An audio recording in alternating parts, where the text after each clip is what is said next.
Beatrice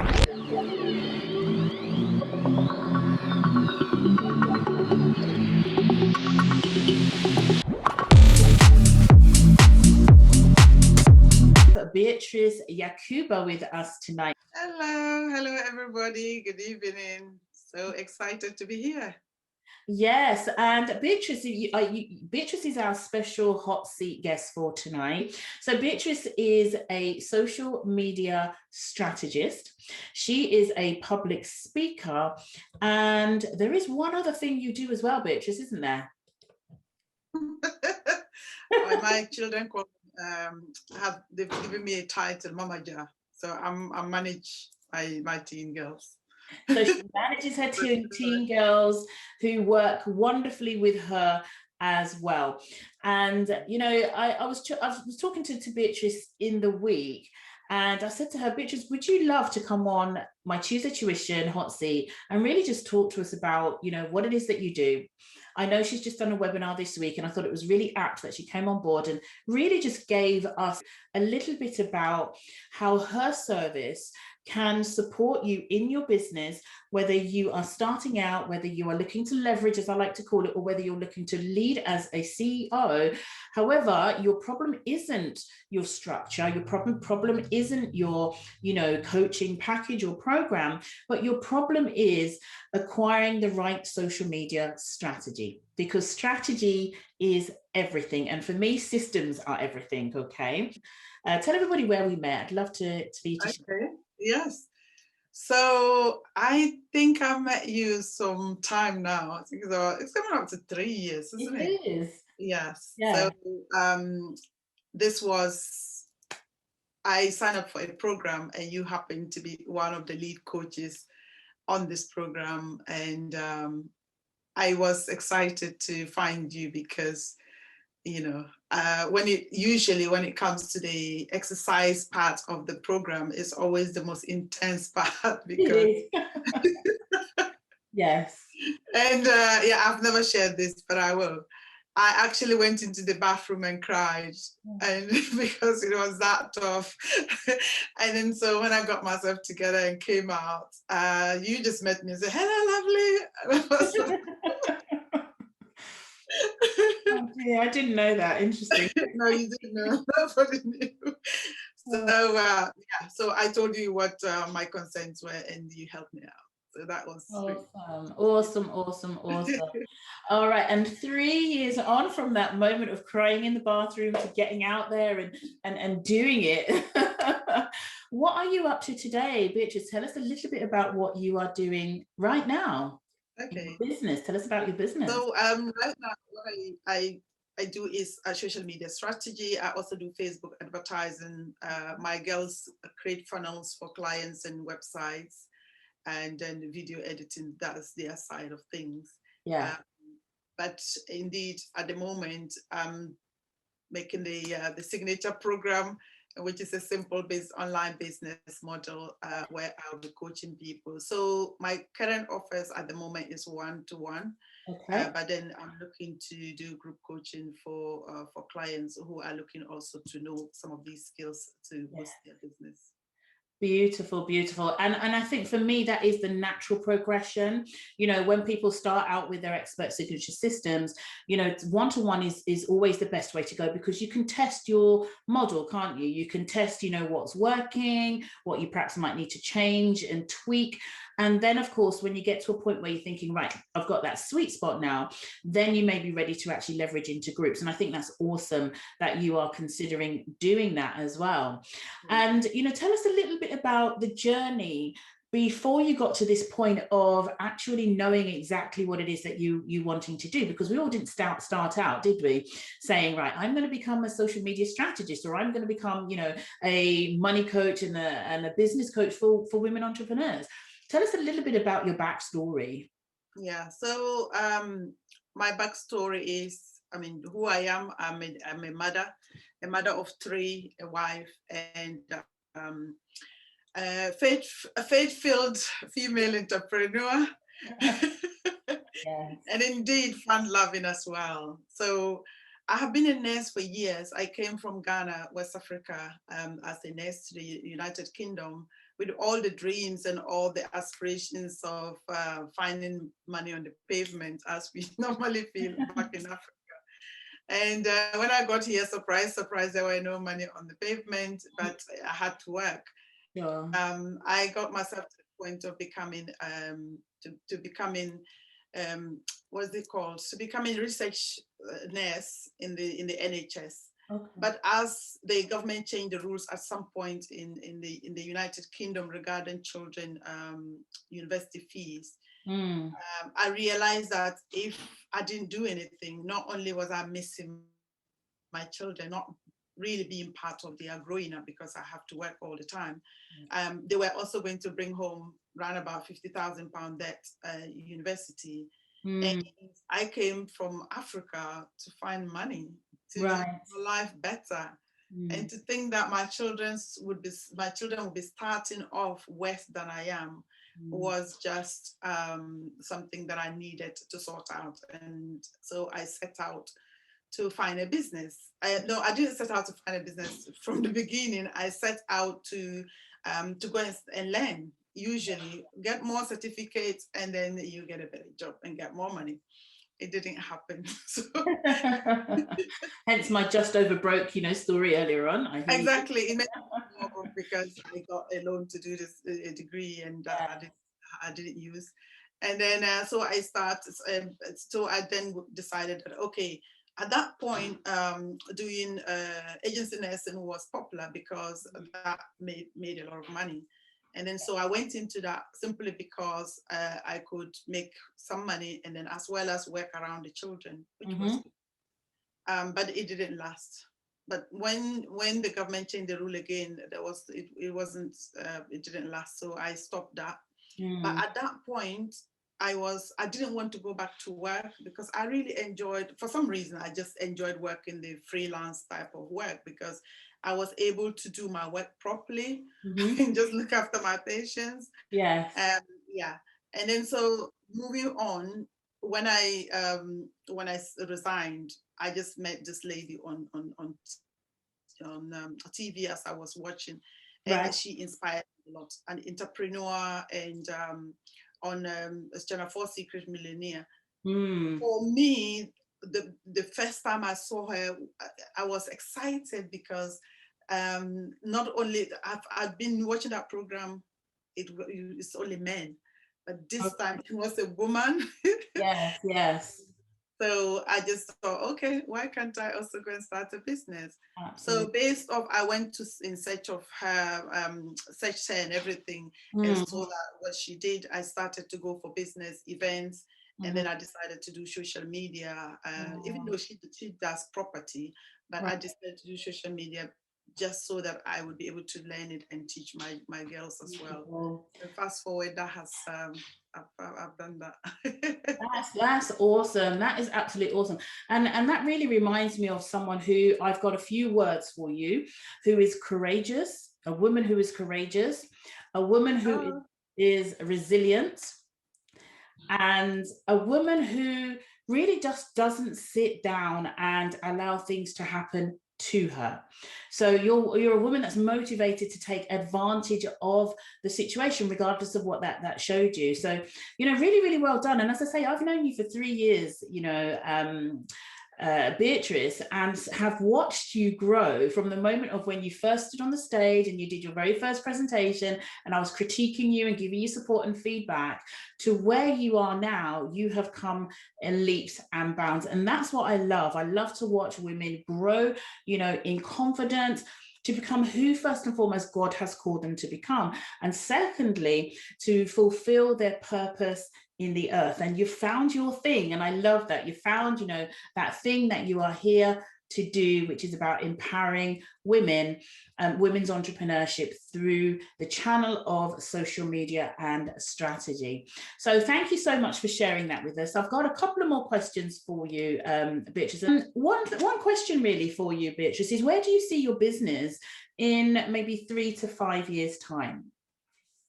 I think I'm on a great trajectory because I think the thing that I see about my business is my pride and joy is the fact that my kids are entrepreneurs themselves, Yes.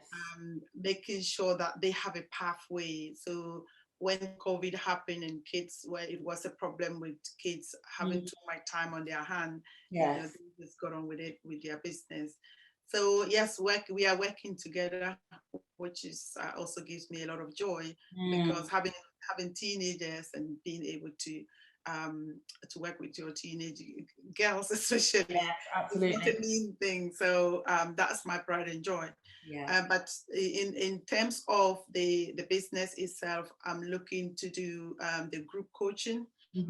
And as part of what I learned, I'm going to be doing a 3 days workshop. Yes. So they will purchase the course, we'll do a 3-day workshop, and then at the back of that, I'll be doing a mastermind for 1 year Awesome. program to be coaching women throughout the year to help them with these skills in terms of growing their business. I think that's awesome. Absolutely awesome. And finally, I want to just ask you one big thing that, one big tip actually, that you would like to leave the women of the Dream Business Launchpad that will help them in their social media marketing or their strategy. One tip that you think that's going to be a great tip to help them move forward. Great. So when it comes to social media, just like any other thing you do in your business, you need to find out who do you want to serve, because I think that is the biggest question, or would I say the biggest challenge for most of us. For me, it took me time to be able to actually hone in on that person that I really want to serve. But I see that a lot of women entrepreneurs still have that challenge. Not actually thinking about it critically. The issue is that when you are able to find, we call it your customer avatar, when you are able to find the niche, what do you want to do for these people? Who are they?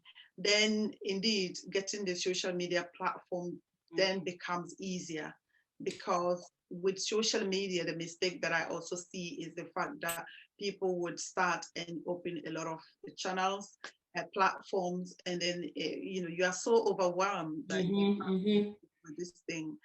So even though, yeah, it was supposed to help you run your business, and then you are so overwhelmed.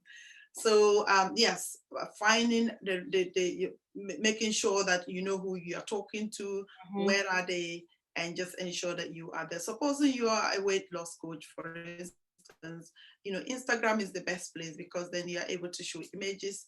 If you are looking after people who are perhaps transitioning from the corporate world into business owners, you know where to be, which will be LinkedIn, so that your effort is concentrating on these platforms, and then you are giving value, because these 3 things are important. Find who they are, find the platform, and then deliver value, because nothing beats giving people value.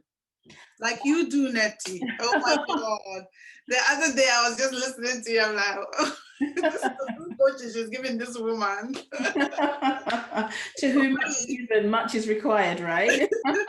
We understand that. And thank you. And that's really awesome. And I'm just going to kind of jump on the back of what Beatrice is saying by word of giving some additional tips.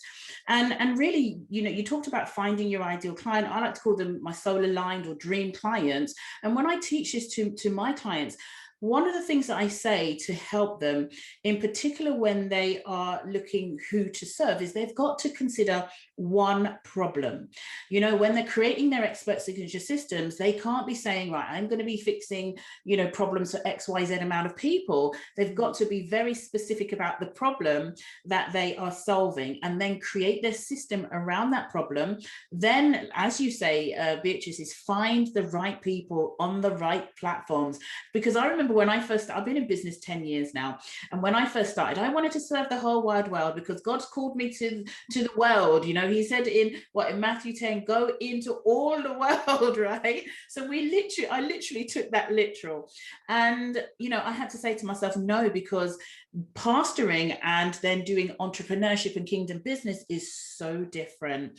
And I had to really change my strategy and think, right, okay, so who specifically have you called me to serve? And it really really took me quite some time to really get that right down, because I'd worked in social care previously, in corporate previously, but the online world and, you know, personal development is so different. And it took me a little while, maybe a year or so, to really refine who it is that I wanted to serve. Now I know exactly who I'm called to serve. And I'm telling you, ladies, when you find out your niche and the type of people you want to serve and the problems that you want to help them to solve, you are going to feel so much more aligned, that you are, number one, in the center of God's will, if that's what your belief system is. Number two, you're purpose aligned. And number three, you're serving exactly the right people, and it's not difficult. And, you know, we talk a lot about working in an environment which is graceful and easy and not hard. And when you have those three things, that is what that will do for you. So the right problem, the right niche, and then the signature system solution to solve that problem makes it up your specific niche. Okay, so where can we find you, Beatrice? Where can people find you if they really want to get hold of you? Can you put something in the comments or let us know now online?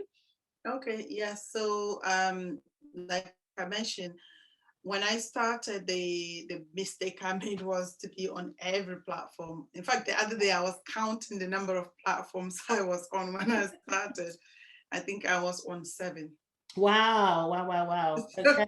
Because the notion is always, oh, there are over how many billion? I think it's now 4.2 billion. Is it 4.2 now? Sorry. 4.2 on Facebook or online generally? On social media, 4.2. Okay. On Facebook is 2.7. So yeah, it's kind of excited to meet people, and you just go about, you know, opening platforms randomly. Yes. So I did, and but now I have just I'm on Facebook and I'm on LinkedIn. Okay. Those are the platforms I am operating in. I do YouTube sometimes, but not, you know, or and in Instagram, but not as active, because I realized that by concentrating on one platform or few platforms, you are able to serve your clients or your audience a lot more. Absolutely. And that's actually quite key, isn't it? Because if you're spreading yourself too thin, then the value or the quality of what you produce actually reduces. Would you agree with that, Beatrice? Absolutely. Because the point is, with regards to social media, it's not a cut and paste thing or copy and paste. No. When a message you write for Facebook is absolutely different than the one you would send to LinkedIn. Yes. So for that matter, if you are creating content for Facebook, then you have to create content for LinkedIn. Or if you decide to just post and, you know, post them as it is, you are not going to get traction, because those other ones in the other platform are not listening, because it doesn't sound the way that they would have you have a conversation with them. Okay. And that's a really good tip that you've just given us, is that, you know, what we write, even though we might want to write about the same things, has to be structured differently for the different platforms that we're seeking to post on. Okay, now there's a question that's come in the chat from Valerie. I don't know, Valerie, if you want to come on live. Do you want to open up your mic and ask your question, and then we will have a look at that? Come and say hello. Yes, good evening, ladies. Lovely to see you, Netty. Good evening. It's lovely to see you and hear you actually as well, my lovely. Hello. So you have a question? Yes, I do. I'm sorry I came on really late, so I've missed the presentation. I just want to know if there are any top tips for promoting a book on social media, and if that is very different to promoting a service like coaching or something else. Okay, now it's a very good question, and I would say that you would need a specific strategy when it comes to promoting your book, but actually it isn't any different from promoting any product or service that you have. But what you do need is you just need a specific strategy for that. Now, are you